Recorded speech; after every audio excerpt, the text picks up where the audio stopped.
Wilson നാളേക്ക് സ്വാഗതം. ഞാൻ ഷെഫി പാഞ്ഞാൽ. BYD എന്ന ബ്രാൻഡ് അവരുടെ സീൽ എന്ന മോഡലിലൂടെ ഇലക്ട്രിക് വാഹനങ്ങൾക്കിടയിൽ ഒരു ബെഞ്ച് മാർക്ക് സെറ്റ് ചെയ്തിരിക്കുകയാണ്. ഇതിന് താഴേക്ക് പോയിട്ട് ഒരു വാഹനം കൊണ്ട് വരാൻ ഇനി ഒരു ബ്രാൻഡിനും കഴിയില്ല എന്നുള്ള രീതിയിലേക്ക് ലുക്ക് ഞാൻ പറയേണ്ടതില്ല, നിങ്ങൾക്ക് കാണുമ്പോൾ തന്നെ അറിയാനായിട്ട് സാധിക്കും. ഒരു സ്പോർട്സ് കാറിൻ്റെതായിട്ടുള്ള ഒരു കിടിലൻ ലുക്ക് തന്നിട്ടുണ്ട്. പെർഫോമൻസ് അങ്ങനെ തന്നെയാണ് കേട്ടോ. നമുക്ക് വെറും 3.8 സെക്കൻഡ് മതി സീറോയിൽ നിന്നും ഈ ഒരു വാഹനത്തിൽ 100 കിലോമീറ്റർ സ്പീഡ് എത്താനായിട്ട്. ബാക്കി ഇതിൽ ഉപയോഗിച്ചിട്ടുള്ള മെറ്റീരിയൽസിൻ്റെ ക്വാളിറ്റി ആണെന്നുണ്ടെങ്കിലും ടെക്നിക്കലി ഇത് നിൽക്കുന്ന ഒരു ലെവൽ എന്ന് പറഞ്ഞാലും എല്ലാം കൊണ്ടും ഒരു ബെഞ്ച് മാർക്ക് തന്നെയാണ് ഇന്ത്യൻ മാർക്കറ്റിൽ സെറ്റ് ചെയ്തിട്ടുള്ളത്. ഇങ്ങനെയൊക്കെ പറയുമ്പോൾ നിങ്ങൾ ചിന്തിക്കും ഒരു വിദേശ ബ്രാൻഡ് ഇങ്ങനെയൊക്കെ തന്നിട്ടുണ്ടെങ്കിൽ നല്ല പൈസയും വാങ്ങുന്നുണ്ടാവുന്നത് അല്ലേ. എന്നാൽ അങ്ങനെയല്ല, കോമ്പറ്റീറ്റേഴ്സിനെ ഞെട്ടിച്ചുകൊണ്ട് കിടിലം പ്രൈസിങ്ങിലാണ് BYD വന്നിട്ടുള്ളത്. അപ്പോൾ പ്രൈസിങ്ങിൻ്റെ കാര്യം അതുപോലെ തന്നെ എന്തൊക്കെയാണ് നമ്മൾ ഞെട്ടിക്കുന്ന ഫീച്ചേഴ്സ് BYD സീൽ എന്ന മോഡലിൽ കൊടുത്തിട്ടുള്ളതെന്നൊക്കെ വിശദമായിട്ട് നോക്കാം. സീൽ നമുക്ക് 3 വേരിയൻ്റ് ഉണ്ട്. വേരിയൻ്റ് എന്ന് പറയുന്നതിനേക്കാൾ നല്ലത് നമുക്ക് 3 മോഡൽ ഉണ്ട് എന്നുള്ളത് പറയുന്നതായിരിക്കും. കാരണം അത് തമ്മിൽ ഫീച്ചേഴ്സിൻ്റെ കാര്യത്തിലല്ല മാറ്റം വരും. നമുക്ക് റേഞ്ചിൻ്റെ കാര്യത്തിലും പെർഫോമൻസിൻ്റെ കാര്യത്തിലും വണ്ടിയുടെ വെയിറ്റിൻ്റെ കാര്യത്തിൽ വരെ ചേഞ്ചസ് സംഭവിക്കുന്നുണ്ട്. അതിലേക്ക് നമുക്ക് വിശദമായിട്ട് വരാം. അതിന് തന്നെ ലുക്സ് നോക്കി തുടങ്ങാം. അപ്പോൾ 3 വേരിയൻറ്റിൽ നമുക്ക് ഡൈനാമിക്, പ്രീമിയം, പെർഫോമൻസ് എന്നിങ്ങനെയാണ് വരുന്നത്. ഡൈനാമിക് നമുക്കൊരു ഫുൾ ചാർജിൽ ഏകദേശം 500-510 കിലോമീറ്റർ ഓടുന്നതാണ്. അതുപോലെ തന്നെ നടുവിലെ വേരിയൻറ്റ് അതാണ് നമ്മളിപ്പോൾ ഈ കാണുന്നത്. ഇതിൻ്റെ പ്രീമിയം എന്ന് പറഞ്ഞ വേരിയൻറ്റ് ഇത് ഒരു ഫുൾ ചാർജിൽ 650 കിലോമീറ്റർ ഓടാനുള്ള ശേഷിയുണ്ട്. ഇനി പെർഫോമൻസിലേക്ക് വന്നാൽ ഒരു ഫുൾ ചാർജിൽ 580 കിലോമീറ്ററാണ് ഓടുക. അതാണ് മെയിൻ ആയിട്ടുള്ള ഒരു ഡിഫറൻസ് ഈ ഒരു 3 വേരിയൻറ്റ് തമ്മിൽ. മുൻവശത്ത് നോക്കുകയാണെന്നുണ്ടെങ്കിൽ നമുക്കൊരു double view head lamp unit ആണ്. നമ്മുടെ LED ലൈറ്റ്സ് ആണ് BYD സീലിൻ്റെ മുൻവശത്ത് വന്നിട്ടുള്ളതെന്ന് പറയാം. മനോഹരമായിട്ടുണ്ട്. പ്രത്യേകിച്ച് ഞാൻ പറയേണ്ടതില്ല, കാണുമ്പോൾ തന്നെ നിങ്ങൾക്ക് മനസ്സിലാവും. അതുപോലെ തന്നെ താഴ്ഭാഗത്തായിട്ട് അതിനൊരു DRL വന്നിട്ടുണ്ട്. ഇത് തന്നെയാണ് നമുക്ക് ഇതിൻ്റെ ഇൻഡിക്കേറ്റർ ആയിട്ട് വർക്ക് ചെയ്യുന്നത്. സീക്വൻഷ്യൽ ഒന്നുമല്ല കേട്ടോ, നമുക്കിങ്ങനെ ഫ്ലാഷിംഗ് ടൈപ്പ് തന്നെയാണ് ഇൻഡിക്കേറ്റർ വരുന്നത്. ഇവിടെ നമുക്ക് ഡുവൽ സോൺ പാർക്കിംഗ് സെൻസർ മുൻവശത്ത് വന്നിട്ടുണ്ട്. ഈ അറ്റത്തും അപ്പുറത്തെ അറ്റത്തായിട്ട് നമുക്ക് പാർക്കിംഗ് സെൻസർ കാണാം. പിന്നെ ഇതിൽ ഏറ്റവും അട്രാക്റ്റീവായിട്ട് എനിക്ക് തോന്നി ഫ്രണ്ടിലെ ഡിസൈനിൽ ഈ ഒരു ഭാഗമാണ്. റിപ്പിൾ ലാമ്പ് എന്ന് പറയുന്ന ഒരു സംഗതിയാണ്. മനോഹരമായിട്ടൊരു ഓഷ്യൻ വേവിനെ സൂചിപ്പിക്കുന്ന അല്ലെങ്കിൽ ഓർമ്മിപ്പിക്കുന്ന രൂപത്തിലുള്ള ഇൻസ്പയർ ചെയ്തിട്ട് ഡിസൈൻ ചെയ്തിട്ടുള്ളതാണ് എന്നുള്ളതാണ് BYD അവകാശപ്പെട്ടുള്ളത്. എന്തായാലും കിഡിലിനായിട്ടുണ്ട്. എന്ത് ഇൻസ്പയർ ചെയ്തിട്ട് ചെയ്തിട്ടുള്ളതാണെന്നുണ്ടെങ്കിലും അടിപൊളിയായി വന്നിട്ടുണ്ട് എന്ന് പറയാം. പിന്നെ ഇവിടെ നല്ല ഗ്ലോസി ബ്ലാക്ക് എലമെന്റുള്ള ഒരു ലോവർ ലിപ്പ് കാര്യങ്ങളൊക്കെ വന്നിട്ടുണ്ട്. ഒരു രക്ഷയില്ല. അതുപോലെ ഇവിടെ BYDയുടെ ഒരു ലോഗോ വന്നിട്ടുണ്ട്. ബിൽഡ് യുവർ ഡ്രീംസ് എന്നുള്ളതിൻ്റെ ഷോർട്ട് ഫോം ആണ് നമ്മുടെ BYD എന്ന് പറയുന്നത്. 360 ഡിഗ്രി ക്യാമറ വരുന്നുണ്ട്. അതിൻ്റെ ഭാഗമായിട്ടുള്ളൊരു ക്യാമറ അവിടെ കാണാൻ സാധിക്കും. ഈ രൂപത്തിലാണ് ഇൻഡിക്കേറ്ററിൻ്റെ വർക്കിംഗ് നിങ്ങൾക്ക് ഇവിടെ കാണാൻ സാധിക്കും. സീക്വൻഷ്യൽ ഇല്ല എന്നുള്ളത് മാത്രമാണ് അവിടെ ഒരു മാറ്റം സംഭവിക്കുന്നത്. അപ്പോൾ ഇത്തരത്തിൽ ഡിസൈൻ്റെ കാര്യത്തിൽ ഒരു രക്ഷയില്ല എന്ന് പറയാവുന്ന രൂപത്തിലാണ്. അതുപോലെ പ്രീമിയം കാര്യങ്ങളിലേക്ക് വന്നു കഴിഞ്ഞാലും നമുക്ക് automatic head lamp, automatic wiper പോലത്തെ ഫീച്ചേഴ്സൊക്കെ വന്നിട്ടുണ്ട്. വൈപ്പർ നോക്കുകയാണെന്നുണ്ടെങ്കിൽ നമുക്ക് ഫ്രെയിംലെസ് ആയിട്ടുള്ള നല്ല അടിപൊളി പ്രീമിയം വൈപ്പർ തന്നെയാണ് കൊടുത്തുള്ളത്. ചില ബ്രാൻഡുകളിലൊക്കെ എടുത്തു പറയാറുള്ളത് ഈ ഒരു 50 ലക്ഷം 60 ലക്ഷം കൊടുത്താലും അങ്ങനത്തെ കാര്യങ്ങളിൽ കോസ്റ്റ് കട്ട് ചെയ്യുന്ന ഒരുപാട് മോഡൽസ് ഇന്ത്യൻ മാർക്കറ്റിലുണ്ട്. അപ്പോൾ അതിലൊന്നും നമ്മുടെ BYD ശ്രദ്ധിച്ചിട്ടില്ല അടിപൊളിയായിട്ട് കൊടുക്കാനായിട്ട്. അതായത് കൊടുക്കുന്ന വിലക്കുള്ള മൂല്യം ഒരു പ്രീമിയം എന്നുള്ള വാക്കിനോട് നീതി പുലർത്തുന്ന രൂപത്തിൽ തന്നെ അതിൻ്റെ ഫീച്ചേഴ്സ് ആണെന്നുണ്ടെങ്കിലും അതിൽ കൊടുത്തുള്ള മെറ്റീരിയൽസ് ആണെങ്കിലും ഒക്കെ ടോപ്പ് ക്ലാസ് തന്നെയാണ് നൽകിയിട്ടുള്ളത്. ഇനി ഫുഡിനകത്ത് നമുക്കൊരു 50 ലിറ്ററിൻ്റെ സ്റ്റോറേജ് സ്പേസ് വരുന്നുണ്ട്. ഞാനൊന്ന് തുറക്കാം. അപ്പോൾ അതേ ബൂട്ടിൽ നമുക്ക് ഹൈഡ്രോളിക് സ്ട്രെച്ച് വരുന്നുണ്ട് കേട്ടോ. അടിപൊളി ഫീച്ചർ അല്ലേ. അതുപോലെ തന്നെ ഇതാണ് ഞാൻ പറഞ്ഞില്ല ഫ്രണ്ട് ട്രങ്ക് എന്ന് പറയുന്നത് 50 ലിറ്ററിൻ്റെ സ്റ്റോറേജ് സ്പേസ് വന്നുള്ളത്. കാരണം ഇലക്ട്രിക് വാഹനങ്ങൾ നമുക്കറിയാവുന്ന പോലെ എഞ്ചിന് കാര്യങ്ങളൊന്നും ഇല്ലാത്തതുകൊണ്ട് ഈ ഒരു ഏരിയ എംറ്റി ആയിട്ട് കിടക്കുന്നതാണ്. അപ്പോൾ അവിടെ ഒരു ഉപകാരപ്പെടുന്ന രൂപത്തിലുള്ള ഒരു സാധനം, ഒരു ട്രങ്ക്, ഒരു 50 ലിറ്റർ സ്റ്റോറേജ് സ്പേസ് BYD കൊടുത്തിട്ടുണ്ട് എന്നുള്ളതാണ്. വേറെ എല്ലാം നമുക്ക് പാനൽ വെച്ചിട്ട് കവർ ചെയ്തിട്ടുണ്ട്. ഒരു വാഷർ ഫ്ലൂയിഡിൻ്റെ ഒരു ഭാഗം മാത്രമേ നമുക്ക് അവിടെ കാണാൻ സാധിക്കുള്ളൂ. ഇൻസുലേഷൻ കൊടുത്തിട്ടുണ്ട്. എന്തിനാണെന്നറിയില്ല, എഞ്ചിനൊന്നും ഇല്ലാത്ത വണ്ടിയാണ്, എന്നാൽ പോലും അടിപൊളിയായിട്ടുള്ള ഇൻസുലേഷൻ കാര്യങ്ങളൊക്കെ കൊടുത്തിട്ടുണ്ട്. അപ്പോൾ ഹൈഡ്രോളിക് സ്ട്രെച്ച് വരുന്നതുകൊണ്ട് നമുക്ക് ക്ലോസിങ് ഓപ്പൺ ചെയ്യാനൊന്നും വലിയ എഫേർട്ട് ഇല്ലാതെ ചെയ്യാമെന്ന് പറയാം. അതുപോലെ തന്നെ നമ്മൾ അതിനകത്ത് ഹുഡിനകത്ത് ഈ ഒരു ഇൻസുലേഷൻ കണ്ടൂലേ, സൗണ്ട് നോയ്സ് ഒന്നും ഇല്ലാതിരിക്കുക. അതുപോലെ തന്നെ നമുക്ക് ഇതിൻ്റെ ഫ്രണ്ട് വിൻഷീൽഡും അതുപോലെ തന്നെ ഫ്രണ്ട് ഡോറിൻ്റെ ഗ്ലാസ്സുകളൊക്കെ സൗണ്ട് പ്രൂഫാണ് കൊടുത്തിട്ടുള്ളത്. കാരണം വേറെ എഞ്ചിൻ്റെ സൗണ്ടോ കാര്യങ്ങളൊന്നും ഇല്ലാത്തപ്പോൾ നമുക്ക് റോഡ് നോയ്സ് കാര്യങ്ങൾ കൂടുതലായിട്ട് ഇലക്ട്രിക് വാഹനങ്ങൾ നമ്മൾ കേൾക്കുന്നതാണ്. അപ്പോൾ അതൊക്കെ ഒഴിവാക്കാനായിട്ട് നമുക്ക് സൗണ്ട് പ്രൂഫ് ഗ്ലാസ്സുകൾ നൽകിയിട്ടുണ്ട്. ഇനി ടയറിൻ്റെ കാര്യത്തിലേക്ക് വരികയാണെന്നുണ്ടെങ്കിൽ നമ്മളിപ്പോൾ ഈ കാണുന്നത് 19 ഇഞ്ച് ടയറാണ്. 235/45 പ്രൊഫൈലുള്ള 19 ഇഞ്ചാണ്. കാരണം എന്താണെന്ന് വെച്ച് കഴിഞ്ഞാൽ ഡൈനാമിക്കിൽ നമുക്ക് 18 ഇഞ്ചായിരിക്കും ലഭിക്കുക. അതിന് മുകളിലുള്ള പ്രീമിയത്തിലും പെർഫോമൻസിലാണ് നമ്മളിപ്പോൾ ഈ കാണുന്ന ഒരു 19 ഇഞ്ച് വീലാവുന്നത്. അലോയുടെ ഡിസൈൻ കാര്യങ്ങളൊന്നും മാറ്റില്ല കേട്ടോ. 3 വേരിയൻറ്റിൽ നമുക്ക് അലോയ്സ് ലഭിക്കുന്നുണ്ട്. നോർമലി ഇലക്ട്രിക് വാഹനങ്ങൾ നമ്മൾ കാണുന്ന പോലെ തന്നെ ഓൾമോസ്റ്റ് കൂടുതൽ ഏരിയയും കവേർഡ് ആയിരിക്കും അലോയ്സിൻ്റെ കാര്യത്തിൽ. കാരണം എയറോഡൈനാമിക് എഫിഷ്യൻസി കൂട്ടുന്നതിന് വേണ്ടിയിട്ടാണ് അത്തരത്തിൽ ഇലക്ട്രിക് വാഹനങ്ങളിൽ ഡിസൈൻ ചെയ്യുന്നത്. പിന്നെ അകത്തേക്ക് നോക്കിക്കഴിഞ്ഞാൽ കാലിപ്പേഴ്സിനും അതുപോലെ ഡിസ്കിനൊക്കെ നമുക്ക് ഒരുപാട് പ്രത്യേകത വരുന്നത്. ഡിസ്ക് വെന്റിലേറ്റർ ആണ് എന്ന് മാത്രമല്ല ഡ്രിൽഡ് കൂടിയാണ്. അതായത് 3.8 സെക്കൻഡ് കൊണ്ടൊക്കെ 100 കിലോമീറ്റർ സ്പീഡ് എത്താന്ന് പറയുമ്പോൾ അതിൻ്റെ ഒരു പുഷ് എത്രത്തോളം ഉണ്ടാവും നമുക്കറിയാം. അപ്പോൾ അതിനെ പിടിച്ചെടുത്താൻ വേണ്ട ബ്രേക്കിംഗ് എഫിഷ്യൻസി കാര്യങ്ങൾക്ക് വേണ്ടിയിട്ട് ഡ്രിൽഡ് ആയിട്ടുള്ള ഡിസ്ക് കൊടുത്തിട്ടുണ്ടെന്ന് മാത്രമല്ല നമുക്ക് ഫിക്സഡ് കാലിപ്പേഴ്സ് ആണ് വന്നിട്ടുള്ളത് മുൻവശത്ത്. അതായത് അതും നമ്മുടെ ഈ ഒരു പ്രീമിയത്തിനും പെർഫോമൻസിൻ്റെയും മാത്രം പ്രത്യേകതയാണ് കേട്ടോ. നമുക്ക് ഡൈനാമിക് എന്ന് പറഞ്ഞ വേരിയൻറ്റിൽ ഫ്ലോട്ടിംഗ് കാലിപ്പേഴ്സ് ആയിരിക്കും വരിക. അപ്പോൾ ഇതിൽ ഫിക്സഡ് ആകുമ്പോൾ നമുക്ക് എന്താ പ്രത്യേകത വെച്ചാൽ 2 സൈഡിലും പിസ്റ്റൻസ് ഉണ്ടായിരിക്കും. നല്ല രീതിയിലുള്ള ബ്രേക്കിംഗ് പവർ നമുക്ക് കിട്ടുമെന്നുള്ളതാണ്. അത്തരത്തിലുള്ള കാര്യങ്ങളൊക്കെ ഇവിടെ വന്നിട്ടുണ്ട്. പിന്നെ അത്യാവശ്യം ലോ ആയിട്ടാണ് വണ്ടിയുടെ ഒരു സ്റ്റാൻസ് നിൽക്കുന്നത്. ഇപ്പോൾ ഞാൻ അടുത്ത് നിൽക്കുമ്പോഴും ഒരു കുഞ്ഞു കാറായിട്ട് അല്ലേ, ഒരു സ്പോർട്സ് കാറിൻ്റെതായിട്ടുള്ള ഒരു ഫീൽ നമുക്ക് കിട്ടുന്നുണ്ട്. കാരണം 145 mm ആണ് നമുക്ക് ഗ്രൗണ്ട് ക്ലിയറൻസ് വന്നുള്ളത്. ഡീസൻ്റ് ആണ് എന്ന് പറയാം. നല്ല കൂടുതലല്ല, ഒട്ടും കുറവ്. നമുക്ക് അടി തട്ടുമോ അങ്ങനെ പേടിച്ച് പോകേണ്ട കാര്യമില്ല. ഒരു ഡീസൻ്റ് ആയിട്ടുള്ളൊരു ഗ്രൗണ്ട് ക്ലിയറൻസ് കാര്യങ്ങൾ വന്നിട്ടുണ്ട്. BYD ഡിസൈൻ എന്ന് പറഞ്ഞൊരു ക്ലാഡിങ് ഒരു ബ്ലാക്ക് ഗ്ലോസി ബ്ലാക്കിൽ വന്നിട്ടുണ്ട്. ഇനി ടയറിൻ്റെ കാര്യത്തിൽ നമ്മൾ ഒരുപാട് കാര്യങ്ങൾ പറഞ്ഞില്ലേ, അതേപോലെ തന്നെയാണ് ഈ ഒരു കാര്യത്തിലും പറയാനുള്ളത്. നമ്മുടെ ORMൻ്റെ കാര്യത്തിലും പറയാനുള്ളത്. നോർമൽ വാഹനങ്ങളുടെ പോലെ തന്നെ നമുക്കൊരു ഇലക്ട്രിക്കൽ അഡ്ജസ്റ്റ് ചെയ്യാം, ഫോൾഡ് ചെയ്യാം, അതുപോലെ ഇൻഡിക്കേറ്റർ അതിൽ വന്നിട്ടുണ്ട് എന്നുള്ളത് ഒഴിച്ച് കഴിഞ്ഞാൽ ഇതിൻ്റെ ഡിസൈൻ തന്നെ നമ്മുടെ BYD പറയുന്ന ഒരു വാട്ടർ ഡ്രോപ്പ് ഡിസൈൻ എന്നുള്ളതാണ്. അതിനെ ഇൻസ്പയർ ചെയ്തിട്ടുള്ളൊരു ഡിസൈനാണ്. എന്തായാലും മനോഹരമായിട്ടുണ്ട് എന്ന് മാത്രമല്ല, നമ്മുടെ സീറ്റിനൊക്കെ നമ്മൾ മെമ്മറി സെറ്റ് ചെയ്യുന്ന പോലെ തന്നെ നമുക്ക് ഇതിൻ്റെ ഈ ഒരു ഗ്ലാസ്സിനും നമ്മുടെ ORMനും മെമ്മറി ഫംഗ്ഷൻ ഉണ്ട് എന്നുള്ളതാണ്. നമ്മൾ ആ സീറ്റൊക്കെ സെറ്റ് ചെയ്യുന്നതിനനുസരിച്ച് ഇതിനെ ടിൽറ്റ് ചെയ്ത് സെറ്റ് ചെയ്ത് കഴിഞ്ഞാൽ നമ്മൾ കയറിയിരുന്നാൽ നമ്മുടെ ഇഷ്ടത്തിന് നമ്മൾ സെറ്റ് ചെയ്തതിലേക്ക് ഈ ഒരു ORM മാറുമെന്ന് മാത്രമല്ല അഡാപ്റ്റീവ് കൂടിയാണ്. നമ്മൾ ടേണിങ് എടുക്കുന്ന സമയത്തൊക്കെ അതിനനുസരിച്ച് അതിൻ്റെ ഗ്ലാസ് ടിൽറ്റ് ആവും. അത്തരത്തിലുള്ള അഡ്വാൻസ്ഡ് ആയിട്ടുള്ള ഫീച്ചേഴ്സൊക്കെ വന്നിട്ടുണ്ട്. പിന്നെ അതെ ഫ്ലഷ് ഡോർ ഹാൻഡിൽസ് നമ്മൾ കാണുന്ന പോലെ തന്നെ ലോക്ക് ചെയ്യുമ്പോൾ അകത്തേക്ക് കയറി പോകും, അൺലോക്ക് ചെയ്യുമ്പോൾ പുറത്തേക്ക് ഇറങ്ങി വരും. അതിൽ BYDയുടെ ഒരു ബാഡ്ജിയും കാര്യങ്ങളും കൊടുത്തിട്ട് മനോഹരമായിട്ടുള്ളൊരു പ്രീമിയം ഫീൽ തരുന്ന രൂപത്തിൽ ഫ്ലഷ് ഡോർ ഹാൻഡിൽസ് വന്നിട്ടുണ്ട്. നമ്മളിപ്പോൾ കാണുന്നത് ഒരു ആർട്ടിക് ബ്ലൂ എന്ന് പറഞ്ഞൊരു കളറാണ് കേട്ടോ. റൂഫ് ബ്ലാക്ക് ആണ്. മൊത്തം 4 കളറിലാണ് നമുക്ക് BYD സീല് ലഭിക്കുന്നത്. അതായത് ഈ ഒരു ബ്ലൂ കൂടാതെ തന്നെ ഗ്രേ, വൈറ്റ്, ബ്ലാക്ക്, അങ്ങനെ മൊത്തം 4 കളറുണ്ട്. ഏത് കളർ എടുത്താലും നിങ്ങൾക്ക് റൂഫ് ബ്ലാക്ക് ആയിരിക്കും. അതിനൊരു കാരണമുണ്ട്. അത് ഉള്ളിൽ കയറുമ്പോൾ നിങ്ങൾക്ക് വ്യക്തമായിട്ട് മനസ്സിലാക്കാനായിട്ട് സാധിക്കും. പുറകിലേക്ക് വന്നാൽ നമ്മൾ മുൻവശത്ത് കണ്ട പോലെ തന്നെ 4 വീലും ഡിസ്ക് ബ്രേക്ക് ഉണ്ട്. പുറകിൽ പക്ഷേ നമുക്ക് ഫ്ലോട്ടിംഗ് കാലിപ്പറാണ് വന്നുള്ളത്, ഒരു ഫിക്സഡ് അല്ല എന്നുള്ളതാണ്. റൈറ്റ് സൈഡിലാണ് നമ്മുടെ ചാർജിങ് പോർട്ട്. ഏകദേശം 150 kW വരെ സപ്പോർട്ട് ചെയ്യുന്ന ചാർജിങ് പോർട്ടാണ് നമുക്ക് സീലിൽ കൊടുത്തുള്ളത്. അതുപോലെ തന്നെ ഇതിൽ നമുക്ക് ഔട്ട് എടുക്കാനും സാധിക്കും. അതായത് ഇതിന് നമുക്ക് മൊബൈൽ ജനറേറ്റർ എന്നുള്ള രൂപത്തിൽ ഇതിന് പവർ എടുത്ത് നമുക്ക് മറ്റുള്ള എന്തെങ്കിലുമൊക്കെ ഇലക്ട്രോണിക് സാധനങ്ങൾ പ്രവർത്തിപ്പിക്കുന്ന ഫീച്ചേഴ്സൊക്കെ നമ്മൾ നിരവധി വാഹനങ്ങളിൽ കണ്ടിട്ടുള്ളതാണ്. അതൊക്കെ കൊടുത്തിട്ട് അഡ്വാൻസ്ഡ് ആയിട്ടുള്ള എല്ലാ ഫീച്ചേഴ്സിൻ്റെ കാര്യത്തിൽ ഒരു കുറവും എവിടെയും കാണാനും സാധിക്കില്ല എന്നുള്ളതാണ്. അപ്പോൾ ഇത്രയൊക്കെയാണ് ഇതിൻ്റെ വശങ്ങളിലെ കാഴ്ചയിൽ ഓരോന്ന് പറയാനുള്ളത്. ഇനി റിയറിലേക്ക് വന്നാലും പ്രത്യേകതകൾ. മനോഹരമായിട്ടുള്ള ഒരു ടെയിൽ ലാമ്പ് യൂണിറ്റ്, അതൊരു കണക്റ്റിംഗ് ടൈപ്പാണ് കൊടുത്തുള്ളത്. നമുക്ക് ഈ അറ്റം മുതൽ അറ്റം വരെ എത്തി നിൽക്കുന്ന രൂപത്തിൽ മനോഹരമായിട്ട് ഇൻറ്റിഗ്രേറ്റ് ചെയ്തിട്ടുണ്ട്. അതുപോലെ തന്നെ പുറകിൽ നമുക്ക് സീക്വൻഷ്യൽ ഇൻഡിക്കേറ്റർ ആണ് നിങ്ങൾക്ക് അവിടെ കാണാൻ സാധിക്കുന്നത്. പുറത്തേക്ക് ഒഴുകുന്ന രൂപത്തിൽ നമ്മൾ മുൻവശത്ത് ഫ്ലാഷിംഗ് ആയിരുന്നെങ്കിൽ പുറകിലേക്ക് വന്നപ്പോൾ സീക്വൻഷ്യലായിട്ട് മാറിയിട്ടുണ്ട്. ടെയിൽ ലാമ്പ് യൂണിറ്റ് ഒന്നും ഒരു രക്ഷയില്ല കേട്ടോ, കാണാനായിട്ട് കിടലിനാണ്. BYD സീൽ എന്നുള്ള ബാഡ്ജിങ് വന്നിട്ടുണ്ട്. 360 ക്യാമറയുടെ ഭാഗമായിട്ടുള്ള ക്യാമറ വന്നിട്ടുണ്ട്. അതുപോലെ തന്നെ ഈ ഒരു ഡിഫ്യൂസർ ഫിൻസ് നമുക്കൊരു അക്ഷരം തെറ്റാതെ ഏതൊരാളും ഒറ്റ നോട്ടത്തിൽ കണ്ടാൽ പറയും ഇതൊരു സ്പോർട്സ് കാറാണ് എന്നുള്ളത്. അത്തരത്തിൽ തോന്നിക്കുന്ന, അതിന് സഹായിക്കുന്ന ഒരു ഡിസൈനാണ് എന്ന് പറയാം. ഒരു ഗ്ലോസി ബ്ലാക്കിൽ ഡിഫ്യൂസർ ഫിൻസും അടിപൊളിയായിട്ടുണ്ട് എന്ന് പറയാം. അതിൽ നമുക്ക് അവിടെ ഒരു ഫോഗ് ലാമ്പ് കാണാൻ സാധിക്കും. അതുപോലെ തന്നെ റിവേഴ്സ് ലൈറ്റ്, റിഫ്ലക്ടർ, അത്തരം കാര്യങ്ങളൊക്കെ ഇൻറ്റഗ്രേറ്റ് ചെയ്ത് മനോഹരമായി സെറ്റ് ചെയ്തിട്ടുണ്ട്. നമുക്ക് പാർക്കിംഗ് സെൻസേഴ്സ്, സാധാരണ കാണുന്ന എല്ലാ ഫീച്ചേഴ്സും വന്നിട്ടുണ്ട് എന്ന് പറയാം. പിന്നെ ഇവിടെ നമുക്ക് എയർ കർട്ടൻസ് പോലെ തോന്നിക്കുന്ന ഒരു സാധനം കൊടുത്തിട്ടുണ്ടോ. എയർ കർട്ടൻസ് ഫംഗ്ഷനിലല്ല, ആ ഒരു ഡിസൈനിങ്ങിന് വേണ്ടിയിട്ട് ചുമ്മാ കൊടുത്തിട്ടുള്ളതാണ് എന്ന് പറയാം. പവർ ടെയിൽ ഗേറ്റ് ആണ് അടുത്ത് പറയാനുള്ളത്. ജസ്റ്റ് ഒരു പ്രസ് കൊടുത്താൽ പവർ ടെയിൽ ഗേറ്റ് ഓപ്പൺ ആയി വരും. നമുക്ക് ഇവിടെ പ്രസ് ചെയ്യാം. നമ്മുടെ ഡ്രൈവർ സൈഡ് നമുക്കൊരു ബട്ടൺ ഉണ്ട്. അതുപോലെ തന്നെ നമ്മുടെ കീയിൽ നമുക്ക് ഈ ഒരു ബൂട്ട് ഓപ്പൺ ചെയ്യാനായിട്ട് സാധിക്കും. അത്യാവശ്യം ഹ്യൂജ് ആയിട്ടുള്ളൊരു ബൂട്ട് ഏരിയ കാര്യങ്ങൾ വന്നിട്ടുണ്ട്. അതിൽ താഴെയായിട്ടും ചെറിയൊരു സ്റ്റോറേജ് സ്പേസ് വന്നിട്ടുണ്ട്. ലൈറ്റ്സ് 2 നൽകിയിട്ടുണ്ട്. സെപ്പറേറ്റ് നെറ്റ് കാര്യങ്ങൾ, അത്തരത്തിലുള്ള കാര്യങ്ങളൊക്കെ കൊടുത്തിട്ട് ബൂട്ടിൻ്റെ ഏരിയയും അടിപൊളിയാക്കിയിട്ടുണ്ടെന്ന് പറയാം. ജസ്റ്റ് ഒരു ബട്ടൺ പ്രസ് ചെയ്താൽ ബൂട്ട് ഓട്ടോമാറ്റിക്കായി തന്നെ ക്ലോസ് ആവുകയും ചെയ്യും. അത്തരത്തിലുള്ള ഫീച്ചേഴ്സ് അതൊക്കെ ഈ ഒരു പ്രൈസ് റേഞ്ചിൽ നമ്മൾ പ്രതീക്ഷിക്കുകയാണ്. അതൊക്കെ BYD മറക്കാതെ തന്നെ നൽകിയിട്ടുണ്ടെന്ന് പറയാം. ഇനി നമ്മുടെ പാസഞ്ചർ സൈഡ് അല്ല, റിയർ സീറ്റിലൊന്ന് കയറിയിരുന്ന് നോക്കാം. അവിടെ നമുക്ക് നിരവധി കാര്യങ്ങൾ പറയാനുണ്ട്. ഡോറ് തുറന്നാൽ മുതൽ അങ്ങോട്ട് ഇഷ്ടം പോലെ വിശേഷങ്ങളാണ് പറയാനുള്ളത്. ഫുൾ ലെതർ സീറ്റ് കാര്യങ്ങളൊക്കെയാണ് നമുക്ക് കാണാനായിട്ട് സാധിക്കുക. കയറി ഇരുന്ന് കഴിഞ്ഞാൽ ഫ്ലാറ്റ് ആയിട്ടുള്ളൊരു ഫ്ലോറാണ് കേട്ടോ വന്നിട്ടുള്ളത്. നമുക്ക് ഉയർന്നു നിൽക്കുന്ന ഹമ്പ് കാര്യങ്ങളോ അങ്ങനെയൊന്നുമില്ല. പക്ക ഒരു പ്രീമിയം കാറിനകത്ത് കയറുന്ന ഒരു ഫീല് നമുക്ക് കിട്ടുന്നുണ്ട്. ഡോർ പാഡ് മുതൽ നമുക്ക് നോക്കി തുടങ്ങാം. ഇവിടെയൊക്കെ ഒരു ലെതർ ഫിനിഷ് കാര്യങ്ങൾ, ജെനുവിൻ ലെതറാണ് നമുക്ക് പ്രീമിയത്തിലും പെർഫോമൻസിലും കിട്ടാം. ഡൈനാമിക് എന്ന് പറയുന്ന സ്റ്റാർട്ടിംഗ് വേരിയൻറ്റിൽ നമുക്കൊരു ഒറിജിനൽ ലെതർ ആയിരിക്കില്ല, ഒരു ആർട്ടിഫിഷ്യൽ ലെതർ കാര്യങ്ങളായിരിക്കും ലഭിക്കുക. എല്ലായിടത്തും ഇവിടെ നമുക്ക് എക്സ്പോസർ ആയിട്ടുള്ള ഒരു പ്ലാസ്റ്റിക് ഒന്നും എവിടെയും കാണാൻ സാധിക്കില്ല. താഴ്ഭാഗത്ത് മാത്രമേ ഉള്ളൂ. നമ്മുടെ കൈ എത്തുന്ന ദൂരത്ത് കംപ്ലീറ്റ് നമുക്ക് ഒരു ലെതർ ടച്ച് കാര്യങ്ങൾ, സോഫ്റ്റ് ടച്ചിൻ്റെ പാഡിങ് ഒക്കെ തന്നെയാണ് ലഭിക്കുന്നത്. അതും പല കളറിലെ ടെക്സ്റ്റേഴ്സൊക്കെ കൊടുത്തിട്ട് അടിപൊളിയാക്കിയിട്ടുണ്ടെന്ന് പറയാം. ഒരു പ്രീമിയം വണ്ടിയുടെ അകത്തേക്കാണ് കയറുന്നതെന്ന് എനിക്ക് ഈ ഒരു ഡോർ ഓപ്പൺ ചെയ്താൽ തന്നെ മനസ്സിലാവും. സിമ്പിളായിട്ട് പറയുകയാണെങ്കിൽ അത്രയേ ഉള്ളൂ പറയാനായിട്ട്. പിന്നെ ഇഷ്ടംപോലെ സ്ഥല സൗകര്യമുണ്ട്. തൈ സപ്പോർട്ട് ഒരു പൊടിക്ക് കുറവാണ്. എന്നെ പോലെ 6 അടി ആയിട്ടുള്ള ആൾക്ക്, പക്ഷേ ഒരു 5-8 വരെ ഉള്ളവർക്കൊക്കെ തൈ സപ്പോർട്ടിലും ഒരു പരാതി ഉണ്ടായിരിക്കില്ല.